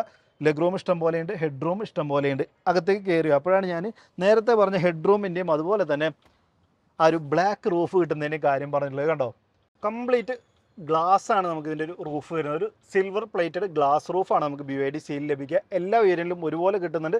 വേരിയൻ്റ് വൈസ് വ്യത്യാസമൊന്നുമില്ല. അപ്പോൾ നിങ്ങൾ ചിന്തിക്കും ഇതിന് കർട്ടൻസ് ഒന്നുമില്ല, ഫുൾ ടൈം ഇങ്ങനെ തന്നെയാണ് ഇത് കാണാൻ സാധിക്കുക. അപ്പോൾ അതൊരു കുറവല്ലേ, ഫുൾ ചൂടുള്ളിലേക്ക് വരില്ലെന്ന്? വരില്ല. വെറും 4% ഹീറ്റ് അല്ലെങ്കിൽ ലൈറ്റിനെ മാത്രമേ ഈ ഒരു ഗ്ലാസ് ഉള്ളിലേക്ക് കടത്തിയിടുള്ളൂ. അതുപോലെ തന്നെ 99% UV പ്രൊട്ടക്ഷൻ നമുക്ക് ഈ ഒരു ഗ്ലാസ്സിന് വരുന്നുണ്ട്. അതുകൊണ്ട് അതിൽ ഒരു പേടി നിങ്ങൾക്ക് വേണ്ട. ഒരു സെപ്പറേറ്റ് കർട്ടൻ്റെ ആവശ്യമുണ്ടോ എന്ന് വെച്ചാൽ ഇല്ല എന്നുള്ളത് തന്നെയാണ് അതിൻ്റെ ഒരു ഉത്തരം വന്നുള്ളത്. പിന്നെ രണ്ടാമത്തെ ഒരു കാര്യം എന്ന് വെച്ച് കഴിഞ്ഞാൽ ഈ ഒരു ഫ്രണ്ട് സീറ്റുകൾ നിങ്ങൾ കണ്ടോ, വളരെ ഹെവി സാധനങ്ങളാണ്. കിടിലം കംഫർട്ട് തരുന്ന ഫുൾ ഒരു സ്പോർട്സ് കാറിന് വേണ്ട രൂപത്തിലൊരു സീറ്റുകളാണ് നമുക്ക് മുൻവശത്ത് വരുന്നത്. അതുകൊണ്ട് തന്നെ പുറകിലിരിക്കുന്നവരുടെ ഒരു പരിധി വരെയുള്ള കാഴ്ച ഈ ഒരു സീറ്റ് തടസ്സപ്പെടുത്തുന്നുണ്ട് എന്ന് പറയാം. അങ്ങനെ വരുന്ന സമയത്തൊക്കെ നമുക്ക് ഈ ഒരു എയർ ഫീലിംഗ് കിട്ടാൻ സഹായിക്കുന്നത് ഇതിൻ്റെ ഈ ഒരു റൂഫാണ് എന്നുള്ളത് മറ്റൊരു പ്രത്യേകതയാണ് കേട്ടോ. അപ്പോൾ സീറ്റൊക്കെ എക്സ്ട്രീംലി കംഫർട്ടബിൾ ആണ്, സോഫ്റ്റ് ആണ്. 3 ഹെഡ് റെസ്റ്റ്, അതുപോലെ തന്നെ ആംറസ്റ്റ്, കപ്പ് ഹോൾഡേഴ്സോട് കൂടിയുള്ള ആംറസ്റ്റ് എല്ലാം നമുക്ക് കൊടുത്തിട്ടുണ്ട്. സോഫ്റ്റാണ് എല്ലാം, എവിടെ തൊട്ടാലും നമുക്ക് സോഫ്റ്റ് ടച്ചിങ് പരിപാടികൾ തന്നെയാണ് നമുക്ക് ഇതിൽ കിട്ടുന്നത്. ഐസോഫിക് ചൈൽഡ് സീറ്റ് മൗണ്ട് വന്നിട്ടുണ്ട്. അതുപോലെ തന്നെ പുറകിലേക്ക് നമുക്ക് AC വെൻറ്റുകൾ, C type charging board തുടങ്ങിയിട്ടുള്ള ഫീച്ചേഴ്സ്, അങ്ങനെ പുറകിലിരിക്കുന്നവർക്ക് എന്തൊക്കെ കൊടുക്കാൻ പറ്റുമോ അതൊക്കെ കൊടുത്തിട്ടുണ്ട്. അതുപോലെ 2 രീതിയിൽ ഇലുമിനേഷൻ വരും. നമ്മൾ ടച്ച് ചെയ്താൽ ഇപ്പോൾ ഡിമ്മാണ്, ഒന്നുകൂടി ബ്രൈറ്റ് ആവും. ആ രൂപത്തിലുള്ളൊരു LED ലൈറ്റ്സ് നമുക്ക് ഒരു ലാമ്പ്, റീഡിംഗ് ലാമ്പ് എന്നുള്ള രൂപത്തിലൊക്കെ കാണാൻ സാധിക്കും. ഫുൾ ബ്ലാക്ക് ആണ് ഇൻറ്റീരിയർ വന്നിട്ടുള്ളത്. റൂഫ് അടക്കം നമുക്കിത് എല്ലായിടത്തും ബ്ലാക്ക് ആണ്. ഒരു സ്പോർട്ടി എന്ന് പറയുമ്പോൾ നമുക്കറിയാം ബ്ലാക്ക് റൂഫ് അല്ലെങ്കിൽ ബ്ലാക്ക് ഇൻറ്റീരിയർ തന്നെയാണ് അങ്ങേയറ്റത്തെ സ്പോർട്ടിനെസ് നമുക്ക് ഫീൽ ചെയ്യിപ്പിക്കുന്നതെന്ന് പറയാം. അപ്പോൾ എന്തൊക്കെ കൊടുക്കാൻ പറ്റിയ ഒരു റിയർ സീറ്റിൽ അതെല്ലാം കൊടുത്തിട്ടുണ്ട്. ആംബിയൻ ലൈറ്റിംഗ് കണ്ടോ, നമുക്ക് ഏത് കളർ വേണമെങ്കിൽ സെലക്ട് ചെയ്യാം. അത് ഓട്ടോമാറ്റിക് ആയിട്ട് ഇങ്ങനെ വരുന്നതൊക്കെ കാണാൻ സാധിക്കും. മുൻവശത്ത് ഇതിലേറെ നമുക്ക് കാണാനുണ്ട്. അപ്പോൾ ഡ്രൈവർ സീറ്റ് കയറി നോക്കാം. അപ്പോൾ നമ്മൾ ഇത്ര നേരം പറഞ്ഞു BYD സീൽ ഒരു സ്പോർട്സ് കാറാണെന്ന് പലതവണ പറഞ്ഞു, ഒരു തവണ എന്നല്ല. അപ്പോൾ ഇത് ഡ്രൈവർ സീറ്റിൽ കയറുമ്പോഴാണ് ഇത് പ്രത്യേകം ഓർക്കേണ്ടത്. കാരണം എന്താ വെച്ചാൽ മറ്റുള്ള വണ്ടിയുടെ പോലെ ഓടി കയറാനായിട്ട് സാധിക്കില്ല. നമ്മൾ സ്പോർട്സ് കാറിൽ കയറുന്ന പോലെ അതിങ്ങനെ ഇരുന്നതിന് ശേഷം പിന്നെ കാലെടുത്ത് ഉള്ളിലേക്ക് വെക്കുക. ഇറങ്ങുമ്പോഴും അതിന് തന്നെ കാൽ 2 പുറത്തേക്ക് എടുത്ത് വെച്ചതിന് ശേഷം എണീക്കുക. അങ്ങനെയാണ് നമ്മൾ സ്പോർട്സ് കാറിൽ കയറേണ്ട രീതി. അതുപോലെ തന്നെയാണ് നമുക്ക് BYD സീലിനെ നമ്മൾ ട്രീറ്റ് ചെയ്യേണ്ടതെന്ന് പറയാം. ഇതാണ് നമ്മുടെ BYD സീലിൻ്റെ ഒരു കീ വന്നിട്ടുള്ളത് കേട്ടോ. നമുക്ക് ലോക്ക് അൺലോക്ക് കൂടാതെ തന്നെ 4 വിൻഡോ റോൾ ഡൗൺ ചെയ്യാനും ബൂട്ട് ഓപ്പൺ ചെയ്യാനും വണ്ടി സ്റ്റാർട്ട് ചെയ്യാനുള്ള ഫംഗ്ഷൻസ് ഒക്കെ നമുക്ക് അങ്ങനെ ഒരു മൾട്ടിപ്പിൾ ഉപയോഗമുള്ള സ്മാർട്ട് കീ ആണ് നമുക്ക് BYD സീലിനായിട്ട് വന്നിട്ടുള്ളത്. ഡോർ പാഡ് നോക്കുകയാണെങ്കിൽ നമ്മൾ പുറകിൽ കണ്ട പോലെ തന്നെയാണ്. ആ ഒരു ഫിനിഷ് കാര്യങ്ങളൊക്കെ ഒരു പക്ക ക്വാളിറ്റിയിൽ തന്നെ ചെയ്തിട്ടുണ്ട്. പിന്നെ കൺട്രോൾസ് നമുക്ക് എക്സ്ട്രാ ആയിട്ട് 4 പോയിന്റോടെ കൺട്രോൾ, എല്ലാം 1 ടച്ച് അപ്പ് ആൻഡ് ഡൗൺ വന്നിട്ടുണ്ട്. അതുപോലെ തന്നെ ORM നമുക്ക് ടിൽറ്റ്, ഇലക്ട്രിക്കലി അഡ്ജസ്റ്റ് പരിപാടികളൊക്കെ വന്നിട്ടുണ്ട്. ഇവിടെയാണ് നമ്മുടെ ബൂട്ട് ഓപ്പൺ ചെയ്യേണ്ടത്. ORMൻ്റെ കാര്യം ഒരെണ്ണം ഞാൻ പറയാൻ വിട്ടുപോയി. നമ്മൾ അഡ്ജസ്റ്റ് പരിപാടികളൊക്കെ പറഞ്ഞാൽ പോലും അത് ഹീറ്റഡ് ORM കൂടിയാണ് കേട്ടോ. അത് ഞാൻ പറയാൻ വിട്ടുപോയതാണ്. അപ്പോൾ എന്തായാലും ഉള്ളിൽ കയറി നോക്കുകയാണെന്നുണ്ടെങ്കിൽ ഫുൾ ലെതർ പരിപാടികൾ തന്നെയാണ് നമുക്ക് മൊത്തത്തിൽ പറയാനുള്ളത്. സീറ്റാണെന്നുണ്ടെങ്കിലും ഒക്കെ സീറ്റ് നമുക്ക് ഡ്രൈവർ സൈഡ് നമ്മളിപ്പോൾ ഇരിക്കുന്നത് 8 വേ പവർ അഡ്ജസ്റ്റ് ചെയ്യാൻ കഴിയുന്നതാണ്. പാസഞ്ചർ സൈഡ് നമുക്ക് 6 വേ പവർ അഡ്ജസ്റ്റ് ആണ്. രണ്ടും നമുക്ക് വേരിയൻ്റ് വൈസ് വ്യത്യാസമൊന്നുമില്ല. ഏത് വേരിയൻ്റ് എടുത്താലും നമുക്ക് ആ ഒരു ഫീച്ചറൊക്കെ കിട്ടുന്നുണ്ട്. വിത്ത് മെമ്മറി ഫംഗ്ഷനാണ്. നമ്മൾ സെറ്റ് ചെയ്ത് 2 മെമ്മറി നമുക്ക് സെറ്റ് ചെയ്യാനായിട്ട് പറ്റും. ഇപ്പോൾ എനിക്ക് കംഫർട്ടബിൾ ആയിട്ട് പൊസിഷൻ സെറ്റ് ചെയ്ത് 1ൽ സെറ്റ് ചെയ്ത് കഴിഞ്ഞാൽ പിന്നെ ഞാൻ കയറി വരികയാണെന്നുണ്ടെങ്കിൽ ഒരു 1 പ്രസ് ചെയ്താൽ ഞാൻ സെറ്റ് ചെയ്ത രൂപത്തിലേക്ക് സീറ്റുകൾ മാറും എന്നുള്ളതാണ് നമുക്ക് മെമ്മറി ഫംഗ്ഷൻ വന്നിട്ടുള്ളത്. അത്തരമുള്ള ഫീച്ചേഴ്സൊക്കെ വന്നിട്ടുണ്ട്. അപ്പോൾ ഉള്ളിൽ കയറി ഇരുന്നാൽ നമ്മൾ വേറൊരു ലോകത്തേക്കാണ് വരുന്നത്. ബ്രേക്ക് പിടിച്ചും സ്റ്റാർട്ട് ചെയ്ത് വണ്ടി കേട്ടോ. സ്റ്റാർട്ടാവുന്ന രീതിയാണ് നിങ്ങൾ ഈ കാണുന്നത്. ഒരു രക്ഷയില്ല എന്ന് പറയാം. നമുക്ക് സ്റ്റിയറിംഗ് തന്നെ തുടങ്ങാം. സ്റ്റിയറിംഗ് പക്ക പ്രീമിയം. ഉള്ളിൽ കയറുമ്പോൾ മാത്രമല്ല, ഈ ഒരു സ്റ്റിയറിംഗ് ഹോൾഡ് ചെയ്യുമ്പോൾ നമുക്ക് അത്യാവശ്യം വില കൊടുത്ത് വാങ്ങിയ ഒരു പ്രീമിയം വണ്ടിയുടെ അകത്ത് നമ്മൾ ഇരിക്കുന്നുള്ളൊരു ഫീലാണ്. ടച്ച് ചെയ്യാനൊക്കെ എമ്മാതിരി ഫീലാണെന്നറിയോ. Fully leather wrap steering wheel വന്നിട്ടുണ്ട്. ഇവിടെയൊക്കെ നമ്മുടെ അഡാസിൻ്റെ ഒക്കെ ഫീച്ചേഴ്സ് കാര്യങ്ങളൊക്കെയാണ്. പിന്നെ നിങ്ങളിപ്പോൾ കണ്ട പോലെ സ്ക്രീൻ റൊട്ടേറ്റ് ചെയ്യുന്നില്ലേ, അതിൻ്റെ കൺട്രോളൊക്കെ ഇവിടെ കൊടുത്തിട്ടുണ്ട്. അതുപോലെ 360 ഡിഗ്രി ക്യാമറ ഓപ്പൺ ആവുന്ന ഒരു കൺട്രോൾ കൊടുത്തിട്ടുണ്ട്. അതുപോലെ ഈ ഭാഗത്തേക്ക് വന്നാൽ നമ്മുടെ മീഡിയയുടെ കൺട്രോൾസ് കാര്യങ്ങൾ, ഈ ഒരു MIDയുടെ കൺട്രോൾസൊക്കെയാണ്. MID എന്ന് പറഞ്ഞാൽ നമുക്കൊരു 10.25 ഒരു TFT ക്ലസ്റ്ററാണ് വന്നിട്ടുള്ളത്. അത്യാവശ്യം ഇൻഫർമേഷൻസ് കാര്യങ്ങളൊക്കെ നമുക്കതിൽ കിട്ടുന്നുണ്ട്. ഇവിടെ പ്രസ് ചെയ്തിട്ട് ഇതിന് മോഡ്, ക്ലാസിക്, സിമ്പിൾ എന്നിങ്ങനെയുള്ള 2 മോഡുകൾ വരുന്നുണ്ട്. അതുപോലെ തന്നെ നമുക്ക് കൂളൻ ടെമ്പറേച്ചർ, അതുപോലെ AC കൺട്രോൾസ് നമുക്ക് ഇതിൽ തന്നെ എടുക്കാം. അതുപോലെ വെഹിക്കിളിൻ്റെ കണ്ടീഷൻ വാർണിംഗ് കാര്യങ്ങളൊക്കെ അതിൽ കിട്ടും. പിന്നെ ലാപ്പ് ടൈമർ പോലത്തെ കാര്യങ്ങളൊക്കെ വരുന്നുണ്ട്. പിന്നെ നമുക്ക് ബാറ്ററി പെർസെൻറ്റേജ്, അതുപോലെ അതിൻ്റെ tyre pressure monitoring, drive time, അതിന് ഓടിയ ചാർജ്, അങ്ങനെയുള്ള ഡീറ്റെയിൽസ്. പിന്നെ സ്പീഡ് അലേർട്ട് നമുക്ക് സെറ്റ് ചെയ്യാം. 90. ഇപ്പോൾ ഓരോ ഏരിയയിൽ പോകുമ്പോൾ അതാത് സ്ഥലത്ത് എത്രയാണോ റോഡിൽ നമുക്ക് ക്യാമറ അടിക്കാതിരിക്കാനുള്ള ഒരു സ്പീഡ് വരുന്നതെന്നുണ്ടെങ്കിൽ അതിനനുസരിച്ചുള്ള കാര്യങ്ങൾ നമുക്ക് സെറ്റ് ചെയ്യാം. അങ്ങനെയുള്ള ഒരുപാട് കാര്യങ്ങൾ ആക്സസ് ചെയ്യാൻ പറ്റും. പിന്നെ ഓഡോമീറ്റർ, ഔട്ട്സൈഡ് ടെമ്പറേച്ചർ, നമ്മുടെ ബാറ്ററി പെർസെൻറ്റേജ്, അതുപോലെ ഡ്രൈവ് മോഡ്സിൻ്റെ ഇൻഫർമേഷൻസ്, ടാക്കോമീറ്റർ, സ്പീഡോമീറ്റർ, അങ്ങനെ ഫുള്ളി ലോഡായിട്ടൊരു സാധനമാണ് ഈ ഒരു 10.25 ഇഞ്ചിൻ്റെ TFT ക്ലസ്റ്റർ എന്ന് പറയാം. ഈ റൈറ്റ് സൈഡിലാണ് നമുക്ക് നമ്മുടെ ഹെഡ് ലാമ്പിൻ്റെ കൺട്രോൾസ് വന്നിട്ടുള്ളത്. ലെഫ്റ്റ് സൈഡിൽ നമുക്ക് വൈപ്പറിൻ്റെ കൺട്രോൾസ് ആണ്. അതുപോലെ തന്നെ സ്റ്റിയറിംഗ് വീൽ നമുക്ക് ടിൽറ്റ് അഡ്ജസ്റ്റ്, അതുപോലെ തന്നെ ടെലിസ്കോപ്പിക് ഫംഗ്ഷൻ അടക്കം വരുന്നുണ്ട്. കിഡിലിനാണെന്ന് പറയാം. നമ്മൾ ഡോറിൻ്റെ കാര്യം പറഞ്ഞ പോലെ തന്നെ നമ്മൾ കൈകൊണ്ട് തൊടാൻ സാധ്യതയുള്ള ഭാഗങ്ങളിലൊക്കെ നമുക്ക് സോഫ്റ്റ് ടച്ചാണ്, പാഡിങ് കാര്യങ്ങളൊക്കെയാണ് കൊടുത്തിട്ടുള്ളത് കേട്ടോ. ഒരു രക്ഷയില്ലാത്ത ക്വാളിറ്റിയാണ്. ഇതാണ് ഞാൻ തുടക്കത്തിൽ പറഞ്ഞ കാര്യം, ഒരു ബെഞ്ച് മാർക്ക് തന്നെ BYD സെറ്റ് ചെയ്തിരിക്കുകയാണ് സീൽ എന്ന മോഡലിലൂടെ. ഇനി ഇങ്ങനെ മറ്റുള്ള ബ്രാൻഡുകൾക്ക് ഇറക്കാൻ പറ്റുള്ളൂ, ഇല്ലെങ്കിൽ നമ്മൾ നാട്ടുകാർ പറയും BYD തന്നെയാണ് ബെറ്റർ, അവർ എന്തൊക്കെ ഫീച്ചേഴ്സ് എന്ത് ക്വാളിറ്റിയിൽ അവർ വണ്ടി തരുന്നത് നമ്മൾ പറയും. അമ്മാതിരി ക്വാളിറ്റി, ഒരു ബെഞ്ച് മാർക്ക് സെറ്റ് ചെയ്ത രൂപത്തിൽ തന്നെയാണ് അകത്ത് കയറിയാൽ നമുക്ക് ഫീൽ ചെയ്യുന്നത് എന്ന് പറയാം. പിന്നെ ഈ റൊട്ടേറ്റ് ചെയ്ത് വന്ന സ്ക്രീൻ നിങ്ങൾ ശ്രദ്ധിച്ചിട്ടുണ്ടാവും. ഞാൻ പറഞ്ഞു ഇവിടെ പ്രസ് ചെയ്യാം, അതല്ലെങ്കിൽ സ്ക്രീനിൽ തന്നെ പ്രസ് ചെയ്താൽ നമുക്കത് റൊട്ടേറ്റ് ചെയ്യാൻ കഴിയുന്നതാണ്. 15.6 ഇഞ്ചാണ് നമുക്ക് ഇതിൻ്റെ ഒരു സ്ക്രീനിൻ്റെ സൈസ് വരുന്നത്. നിരവധി കാര്യങ്ങളാണ് നമുക്കിതിൽ ആക്സസ് ചെയ്യാനായിട്ട് സാധിക്കുന്നത് കേട്ടോ. ആദ്യം തന്നെ ഇൻട്രസ്റ്റിംഗ് ആയിട്ടുള്ള കാര്യം ഇതിൻ്റെ AC കൺട്രോൾസ് ആണ്. AC നമുക്ക് ഇപ്പോൾ AC കൺട്രോൾസ് വന്നു. ഇതിൻ്റെ ഈ ഒരു ബ്ലോവർ നമ്മൾ സാധാരണ ഇവിടെ ഇങ്ങനെ പിടിച്ചിട്ടല്ലേ ഇത് അഡ്ജസ്റ്റ് ചെയ്യാം, നമുക്കൊരു അതിൻ്റെ സ്വിങ് കാര്യങ്ങളൊക്കെ അഡ്ജസ്റ്റ് ചെയ്യാം. ഇത് നമുക്ക് ടച്ചാണ്. കണ്ടോ, 4 രീതിയിൽ നമുക്കിവിടെ ടച്ച് ചെയ്തുകൊണ്ട് എങ്ങോട്ടാണ് അതിൻ്റെ എയർ ഫ്ലോ കിട്ടേണ്ടത് എന്നുള്ളത് ടച്ച് ചെയ്തുകൊണ്ട് തീരുമാനിക്കാം. ഇതിൽ പ്രീസെറ്റ് ആയിട്ടും ഒരുപാട് സാധനങ്ങൾ വരുന്നുണ്ട്. ഫോക്കസ് എന്ന് പറഞ്ഞാൽ ഡയറക്റ്റ് നമ്മുടെ അടുത്തേക്ക് വരുന്ന രൂപത്തിൽ ആ ഒരു എയർ ഫ്ലോ വരും. പിന്നെ അവോയ്ഡ് ആണെന്നുണ്ടെങ്കിൽ മേലേക്ക് പോയി നമുക്ക് AC തണുപ്പ് കിട്ടും, പക്ഷേ ഡയറക്റ്റ് എയർ ഫ്ലോ നമ്മുടെ മേത്തേക്ക് വരില്ല എന്നുള്ളതൊക്കെയാണ്. അങ്ങനെ നിരവധി കാര്യങ്ങൾ. പിന്നെ ഫ്രീ സ്വിങ്, അങ്ങനെ പല രൂപത്തിൽ നമുക്ക് പ്രീസെറ്റ് ആയിട്ടും വരുന്നുണ്ട്. അതൊരു ഇൻട്രസ്റ്റിംഗ് ആയിട്ടുള്ള കാര്യമായിട്ടും, അതായത് ഇലക്ട്രിക്കലി അഡ്ജസ്റ്റ് ചെയ്യുന്ന AC വെൻസ് വന്നിട്ടുണ്ട് എന്നുള്ളതാണ്. അതുകൂടാതെ തന്നെ നമുക്ക് ആൻഡ്രോയിഡ് ഓട്ടോ, ആപ്പിൾ കാർപ്ലേ പോലുള്ള ഫീച്ചേഴ്സ് കാര്യങ്ങളൊക്കെ വന്നിട്ടുണ്ട്. പിന്നെ നമ്മൾ നേരത്തെ കണ്ട നമ്മുടെ 360 ക്യാമറയുടെ ക്വാളിറ്റി ഒന്ന് നോക്കിയേ. കിഡിലൻ ക്വാളിറ്റിയാണ് കേട്ടോ. വണ്ടി കറക്റ്റ് കാണാനുണ്ട്, ചുറ്റും എന്താണെന്ന് വ്യക്തമായിട്ട് നമുക്ക് കാണാനായിട്ട് സാധിക്കും. ഏത് ആംഗിൾ വേണമെങ്കിൽ നമുക്ക് എടുക്കാമെന്നുള്ളതാണ്. ബ്രില്യൻ്റ് ആയിട്ട് വർക്ക് ചെയ്യുന്ന ഒരു 360 ക്യാമറ തന്നെയാണ് നമുക്ക് BYD ഒരു വാഹനത്തിനായിട്ട് കൊടുത്തിട്ടുള്ളത്. അതിൻ്റെ ടച്ച് റെസ്പോൺസീവ് കിഡിലനാണ് എന്ന് പറയാം. നമുക്ക് ഭയങ്കര ഫ്ലോ കണ്ടോ അതിൻ്റെ, ഒരു രക്ഷയില്ല. ഞാൻ വളരെയധികം ഇംപ്രസ്ഡാണ് ഈ ഒരു കാര്യത്തിൽ.